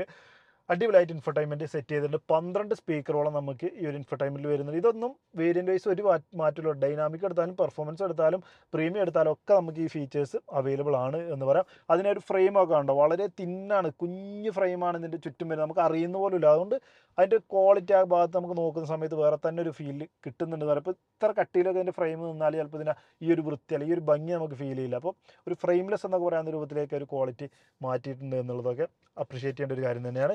പിന്നെ താഴേക്ക് വന്നാൽ നമുക്ക് വയർലെസ് ചാർജിങ് പാഡ് കാണാനായിട്ട് സാധിക്കും. 2 ചാർജിങ് പാഡാണ് കൊടുത്തിട്ടുള്ളത്. 2 ഫോൺ വേണമെങ്കിൽ ഒരേ സമയം നമുക്ക് ചാർജ് ചെയ്യാം. പിന്നെ ഇൻട്രസ്റ്റിംഗ് ആയിട്ടുള്ള കാര്യം, ഇതൊരു ഡ്രൈവ് സെലക്ടറാണ്. നമുക്കൊരു ക്രിസ്റ്റൽ ഗിയർ ഷിഫ്റ്ററാണ് വന്നുള്ളത്. റിവേഴ്സ്, ന്യൂട്രൽ, ഡ്രൈവ് എന്നിങ്ങനെയുള്ള അതിൽ കാണാൻ സാധിക്കും. ബ്രേക്ക് ഔട്ട് ചെയ്തതിനു ശേഷം ഡ്രൈവിലിട്ടാൽ അതിൽ ഡി ഇലിമിനേഷനായി. പിന്നെ നമുക്ക് ന്യൂട്രൽ, റിവേഴ്സ് ഒക്കെ അടിപൊളിയായിട്ട് വർക്ക് ചെയ്യുന്നുണ്ട് എന്ന് പറയാം. ഇവിടെ തന്നെയാണ് ഇതിൻ്റെ മൊത്തം കൺട്രോൾസ് കാര്യങ്ങളൊക്കെ. AC കൺട്രോൾ നമുക്ക് ഇവിടെ കൂടാതെ ഇവിടെ നമ്മൾ കണ്ടു, അതുപോലെ MIDയിലും കണ്ടു. കൂടാതെ നമുക്ക് ഇവിടെ AC, ഓട്ടോ, ഓൺ, ഓഫ് അത്തരം പരിപാടികളൊക്കെ വന്നിട്ടുണ്ട്. ഇവിടെ നമുക്ക് ഇൻഫർടൈൻമെൻറ്റിൻ്റെ മീഡിയയുടെ വോളിയം കാര്യങ്ങൾ, അതുപോലെ മീഡിയ അത് മൊത്തം ഓഫ് ചെയ്ത് വെക്കുക, അത്തരം പരിപാടികളൊക്കെ നമുക്ക് ഈ ഭാഗത്ത് ചെയ്യാം. ഇത് പിന്നെ പാർക്ക് മോഡാണ്. ഇവിടെ നമ്മൾ ഡ്രൈവിംഗ് മോഡ്സ് ആണ്. ഇതിങ്ങനെ റൊട്ടേറ്റ് ചെയ്യുന്ന സമയത്ത് നോർമൽ, സ്പോർട്ട്, എക്കോ എന്നിങ്ങനെയുള്ള മോഡ്സ് കാര്യങ്ങൾ നമുക്ക് ലഭിക്കുന്നുണ്ട്. ഇവിടെ പിന്നെ ഓട്ടോ ഹോൾഡ് പോലത്തെ പരിപാടി, ഇത് എഞ്ചിൻ സ്റ്റാർട്ട് സ്റ്റോപ്പ് പരിപാടിയൊക്കെയാണ് ഈ ഭാഗത്ത് വന്നുള്ളത്. ഹസാർഡ് ലാമ്പ്, അങ്ങനെ അത്യാവശ്യം എല്ലാ കാര്യങ്ങളും നമുക്ക് കൈ ഇവിടെ വെച്ച് ഇങ്ങനെ ഓടിക്കുന്ന സമയത്ത് ഇവിടെ തന്നെ ഇങ്ങനെ ആക്സസ് ചെയ്യാവുന്നുള്ളൂ. അതുപോലെ തന്നെ ഈ കാര്യങ്ങളൊക്കെ നമുക്ക് ഈ ഒരു ഇൻഫർടൈൻമെൻറ്റിലും ആക്സസ് ചെയ്യാമെന്നുള്ളൊരു പ്രത്യേകത കൂടി വരുന്നുണ്ട്. ഇവിടെ 2 കപ്പ് ഹോൾഡേഴ്സ് കൊടുക്കുന്നുണ്ട്. അതിനും ഇൻട്രസ്റ്റിംഗ് ആയിട്ടുള്ള ഒരു കാര്യം, നമുക്ക് ഹൈറ്റ് അഡ്ജസ്റ്റ് ചെയ്യാൻ കഴിയുന്ന കപ്പ് ഹോൾഡേഴ്സാണ് വന്നുള്ളത്. നമ്മൾ വലിയ നല്ല ഉയരത്തിലുള്ള കപ്പൊക്കെ ആണെന്നുണ്ടെങ്കിൽ ഇത് താഴേക്ക് പോകും. ജസ്റ്റ് ഈ ഒരു ബട്ടൺ പ്രസ് ചെയ്താൽ അത് മുകളിലേക്ക് കയറി വരും. അപ്പോൾ അതുവരെ അഡ്ജസ്റ്റ് ചെയ്ത് നമ്മുടെ ഇഷ്ടത്തിനനുസരിച്ച് കൊടുത്തിട്ടുണ്ട് എന്നുള്ളതാണ്. ഹ്യൂജ് ആയിട്ടുള്ള വലിയൊരു ആംബ്രസ്റ്റ് വന്നിട്ടുണ്ട്. അതും സോഫ്റ്റ് ടച്ചിൻ്റെ പാഡിങ്ങോട് കൂടിയിട്ടാണ് വന്നിട്ടുള്ളത്. NFC എന്നുള്ള ഇതിൽ NFC കാർഡ് വരുന്നുണ്ട്. ഇതിൻ്റെ അടിയിൽ നമുക്ക് കീയുടെ ഒരുപാട് കാര്യങ്ങൾ, വലിയൊരു സ്റ്റോറേജ് ഏരിയ ആണ്. അപ്പോൾ അതിൽ NFC കാർഡ് കാണാനായിട്ട് സാധിക്കും. BYDയുടെ നമ്മുടെ കീയുടെ ഒരുപാട് ഫംഗ്ഷൻസ് നമുക്ക് ഈ ഒരു കാർഡ് കൊണ്ട് ഉപയോഗിക്കാം. അതായത് കീ നമ്മുടെ കയ്യിലില്ലെങ്കിലും ഈ ഒരു NFC കാർഡ് ഉപയോഗിച്ച് നമുക്ക് ഒരുപാട് ആക്സസ് ലഭിക്കുന്നുണ്ട് എന്നുള്ളതാണ് അതിൻ്റെ ഒരു പ്രത്യേകത വന്നിട്ടുള്ളത്. മുകളിലേക്ക് വന്നാൽ ഓട്ടോഡെമിങ് IRM കാര്യങ്ങൾ വന്നിട്ടുള്ളത്, അതും അതിൻ്റെ ഫ്രെയിംലെസ് പാറ്റേൺ കാര്യങ്ങളൊക്കെയാണ്. പിന്നെ ടച്ചാണ് നമുക്ക് മാപ്പ് ലാമ്പുകൾ കൊടുത്തിട്ടുള്ളത്. അതൊക്കെ നല്ല അടിപൊളിയായിട്ട് തോന്നി. പിന്നെ വാനിറ്റി മിററും സ്റ്റൈലിഷ് ആണ്, വിത്ത് ലൈറ്റ്സോട് കൂടിയിട്ട് നമുക്ക് 2 സൈഡിലും വന്നിട്ടുണ്ട് കേട്ടോ. 2 ഭാഗത്തും കാണാൻ സാധിക്കും. അതിൽ ലൈറ്റ്സൊക്കെ കിടലിനാണ് നമ്മുടെ മുഖത്ത് ഓരോ പുള്ളിയും കുത്തും വരെ നമുക്ക് അറിയാനായിട്ട് പറ്റുമെന്നുള്ളതാണ്. പിന്നെ ആംബിയൻ ലൈറ്റിംഗ് അതിന് പുറകിൽ കാണിച്ചത് പോലെ എൻ്റെ കാലിൻ്റെ അവിടേക്ക് ഒന്ന് സൂം ചെയ്താൽ ചിലപ്പോൾ കാണാൻ സാധിക്കും ആംബിയൻ ലൈറ്റിംഗ് ഉണ്ട്. അത് റിതമിക് ഫംഗ്ഷനോട് കൂടിയിട്ടാണ് നമുക്ക് വർക്ക് ചെയ്യുക കേട്ടോ. അതായത് നമ്മുടെ പാട്ട് സെറ്റ് ചെയ്യുന്നതിനനുസരിച്ച് നമുക്ക് അതിൻ്റെ മോഡ് മാറും. അതുപോലെ ഈ ഒരു നേരത്തെ കാണിച്ച ആ ഭാഗങ്ങളിൽ പുറകിൽ കണ്ട പോലെ തന്നെ ഡോറിൻ്റെ ഭാഗങ്ങളിലൊക്കെ നമുക്ക് ആംബിയൻ ലൈറ്റിംഗ് വന്നിട്ടുണ്ട്. ഹെഡ് അപ്പ് ഡിസ്പ്ലേ വന്നിട്ടുണ്ട്. ഇവിടെ നിങ്ങൾക്കത് വീഡിയോയിൽ ഇപ്പോൾ എത്രത്തോളം കാണുമെന്നറിയില്ല. ഡ്രൈവിംഗ് സീറ്റിൽ ഇരിക്കുമ്പോഴാണ് നമുക്കത് വ്യക്തമായിട്ട് കാണാൻ സാധിക്കുക. ഹെഡ് അപ്പ് ഡിസ്പ്ലേ പക്ഷേ നമുക്ക് ഡൈനാമിക്കിൽ ഉണ്ടാവില്ല, പ്രീമിയം പെർഫോമൻസിലാണ് നമുക്ക് ഹെഡ് അപ്പ് ഡിസ്പ്ലേ ലഭിക്കുക. അത്രയൊക്കെയാണ് ഇതിൻ്റെ പ്രധാനപ്പെട്ട ഫീച്ചേഴ്സ് നമുക്ക് BYD വരുന്നത്. കൂടുതലായിട്ട് നമുക്ക് ഓടിക്കുന്ന വീഡിയോയിൽ നമുക്ക് വിശദമായിട്ട് എന്തായാലും ഒരുപാട് കാര്യങ്ങൾ ഇനി പറയാനുണ്ട്. ഇനി സേഫ്റ്റിയുടെ ഭാഗത്ത് വരികയാണെന്നുണ്ടെങ്കിൽ നമുക്ക് പ്രതീക്ഷിക്കുന്ന എല്ലാം ഉണ്ട് എന്ന് പറയാം. ചുരുക്കിയിട്ട് നമുക്ക് അങ്ങനെ പറഞ്ഞാൽ മതിയല്ലോ. Air bag, ABS, EBD, parking sensor, ISOFIX child seat mount, അതുപോലെ തന്നെ ട്രാക്ഷൻ കൺട്രോൾ, ഹിൽ ഹോൾഡ് തുടങ്ങിയിട്ടുള്ള ബേസിക് ആയിട്ടുകൊണ്ട് എല്ലാം, ബ്രേക്ക് അസിസ്റ്റ് വരുന്നുണ്ട്, ടയർ പ്രഷർ മോണിറ്ററിംഗ് വരുന്നുണ്ട്. നമ്മൾ എന്തൊക്കെ പ്രതീക്ഷിക്കുന്നത് അതെല്ലാം ഉണ്ട്. കൂടാതെ നമുക്ക് അഡാസിൻ്റെ ഭാഗമായിട്ടുള്ള ലൈൻ ചേഞ്ചിങ്ങും അതുപോലെ തന്നെ ഫ്രണ്ട് കൊളീഷൻ വാണിംഗ്, മിറ്റിഗേഷൻ തുടങ്ങിയിട്ടുള്ള കാര്യങ്ങൾ. അങ്ങനെ സൈഡിൽ നിന്നും ഫ്രണ്ടിൽ നിന്നൊന്നും വണ്ടി ഇടിക്കാതിരിക്കാനും നമ്മളൊരു പാർക്കിങ്ങിൽ നിന്ന് എക്സിറ്റ് എടുക്കുന്ന സമയത്ത് വണ്ടികൾ തട്ടാതിരിക്കാനും വേണ്ട എല്ലാ മുൻകരുതലുകളും നമ്മുടെ BYD സീൽ ഒരുക്കി വെച്ചിട്ടുണ്ട് എന്നുള്ളതാണ്. അപ്പം നമ്മുടെ BYD സീലിൻ്റെ ടെക്നിക്കലായിട്ടുള്ള കാര്യങ്ങൾ പറയുകയാണെന്നുണ്ടെങ്കിൽ തുടക്കത്തിൽ ഞാൻ പറഞ്ഞില്ല 3 വേരിയൻ്റ് ഉണ്ട് എന്നുള്ളത്. അപ്പോൾ ഡൈനാമിക്കിൽ നമുക്കൊരു 61 കിലോവാട്ടിൻ്റെ ബാറ്ററി പാക്കാണ് വരിക. അതുപോലെ തന്നെ പ്രീമിയത്തിലും പെർഫോമൻസിലും നമുക്ക് 82.5 കിലോവാട്ടിൻ്റെ ബാറ്ററി പാക്കും വരുന്നുണ്ട്. പവർ കാര്യങ്ങൾ നോക്കുകയാണെങ്കിൽ ഡൈനാമിക്കും അതുപോലെ തന്നെ പ്രീമിയം എന്ന് പറയുന്നത് നമ്മളിപ്പോൾ ഈ കാണുന്ന വാഹനങ്ങളും റിയർ വീൽ ഡ്രൈവ് ആണ് വരിക. പെർഫോമൻസിലേക്ക് പോയി കഴിഞ്ഞാൽ നമുക്ക് ഓൾ വീൽ ഡ്രൈവ് ആണ് വരുന്നത്. അതായത് ഫ്രണ്ടിലും ബാക്കിലും മോട്ടോഴ്സ് ഉണ്ടായിരിക്കും എന്നുള്ളതാണ്. അപ്പോൾ പെർഫോമൻസ് ഫിഗേഴ്സ് എങ്ങനെയാണ് വരുന്നത് നോക്കിക്കഴിഞ്ഞാൽ നമുക്ക് ഡൈനാമിക് എന്ന് പറയുന്നത് ഏകദേശം 201 bhp ആണ് പ്രൊഡ്യൂസ് ചെയ്യുന്നത്. നേരെ പ്രീമിയം നമ്മളിപ്പോൾ ഈ കാണുന്ന വാഹനത്തിലേക്ക് വന്നാൽ 310 bhp, അതുപോലെ തന്നെ പെർഫോമൻസിലേക്ക് വന്നാൽ 522 bhp ആയിട്ട് അത് വർദ്ധിക്കുന്നുണ്ട്. 60 നമ്മുടെ ഇഷ്ടത്തിനനുസരിച്ച് നമുക്ക് എങ്ങനെ നമ്മുടെ ഡ്രൈവിംഗ് സ്റ്റൈലിനൊക്കെ അനുസരിച്ചിട്ട് വാഹനം എടുക്കാം എന്നുള്ളതാണ് പ്രത്യേകത വന്നിട്ടുള്ളത്. അപ്പോൾ 8 വർഷം അല്ലെങ്കിൽ 1,60,000 കിലോമീറ്റർ നമുക്ക് ബാറ്ററി മോട്ടോർ കാര്യങ്ങളൊക്കെ വാറണ്ടി ഉണ്ട്. അതുപോലെ തന്നെ വെഹിക്കിളിന് നമുക്ക് 6 വർഷം അല്ലെങ്കിൽ 1,25,000 കിലോമീറ്റർ വാറണ്ടി കാര്യങ്ങളൊക്കെ ഉണ്ട്. വാഹനത്തിൻ്റെ ബുക്കിങ്ങിനെ കുറിച്ചിട്ടും ടെസ്റ്റ് ഡ്രൈവ് കാര്യങ്ങളെ കുറിച്ചിട്ടൊക്കെ അറിയണമെന്നുണ്ടെങ്കിൽ BYDനെ കോൺടാക്ട് ചെയ്യേണ്ട നമ്പർ ഞാൻ ഡിസ്ക്രിപ്ഷനിൽ കൊടുക്കുന്നുണ്ട്. ഇത്രയും നേരം കണ്ടതിൽ നിന്നും നിങ്ങൾക്ക് എന്താണ് BYD സീലിനെ കുറിച്ച് പറയാനുള്ളത്? ഈ ഒരു പ്രൈസ് റേഞ്ചിൽ ഫീച്ചേഴ്സൊക്കെ വെച്ച് നോക്കുന്ന സമയത്ത് ഞാൻ പറഞ്ഞ പോലെ കിടലിനല്ലേ